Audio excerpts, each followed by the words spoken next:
Good afternoon. We are here with Seth Getz, board member of People First Economy, and we're going to have a little chat on this lovely day in downtown Holland at the Hayworth Hotel. Seth, you're a small business owner yourself. Tell us a little bit about your business and why you think small businesses are so important to our state. Small businesses I've always seen as the backbone of everything that is good in the community. They are amazing at what they do. They hire the most people in the community. They support so many causes in that community. The business owners themselves are people who have built something out of nothing. They have created something out of thin air, and then they use that as a platform for doing good for other people. Anything that I can do over the years that I've been a business owner and starting businesses and partnering with businesses and coaching small business owners has been a wonderful experience of working with them. Absolutely. And you've been involved with Local First, now People First Economy, for many years. In fact, you actually predate my role within the organization. Can you tell us a little bit about how you got started with the organization? Oh man, I can still remember the first time I went to a Local First organization or meeting, and just how much I love the spirit of the organization and how much I just kind of bonded with what they were trying to do, because that passion that I have for small businesses and the community-centric focus is something that they have as well, because they're supporting small businesses throughout the community, independent small businesses throughout the community who are both thriving in their organization and doing good in their community.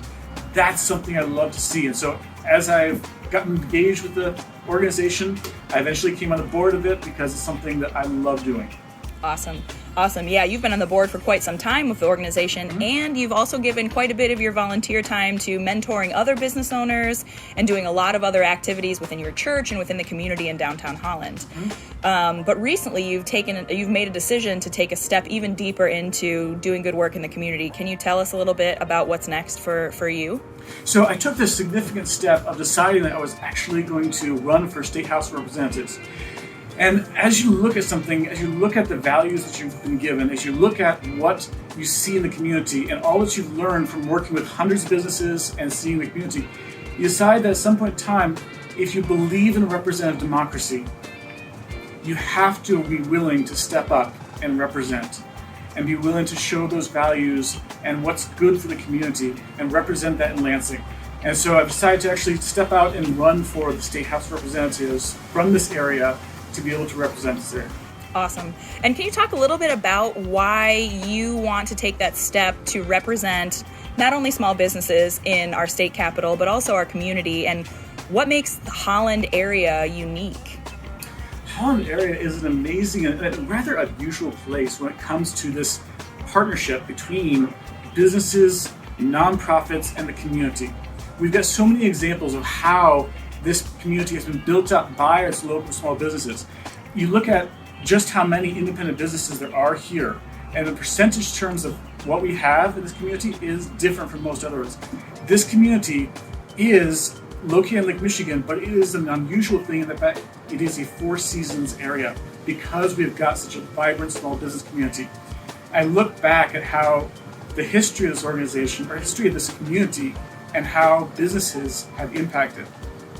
I think back to Edgar Prince, who was a founder of a very large business. He started it from nothing, built it up into a massive employer in this area, but he didn't stop there. He didn't just build a business.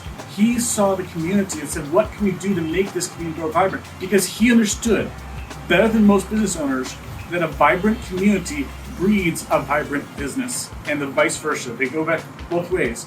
So he looked and said, okay, what can I do to make Holland, this area, a better place for my employees? And so he put his engineer's brain to it and said, okay, there's a power plant right downtown that has excess heat wasted there. He then decided to give the city a donation and say, I want you to look into the possibility of building out a snowmelt system using that excess heat.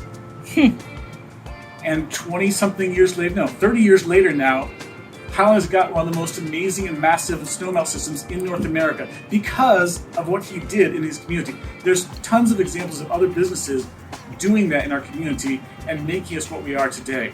And so looking at that and saying, how can we build this out and use this as a platform for other people to say, what can we do and how can we build this out in other communities around Michigan? Yeah, that's incredible. Well, Holland is an incredibly special place, and it's clear that you care deeply for it, and you want to serve the community in every way that you can. So keep an eye out for Seth and his campaign. Make sure that you get out and vote in whatever district you're in.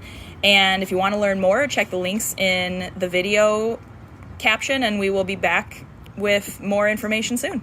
Okay, Thanks, so much, Seth. Thanks for Anna. joining us. Yeah.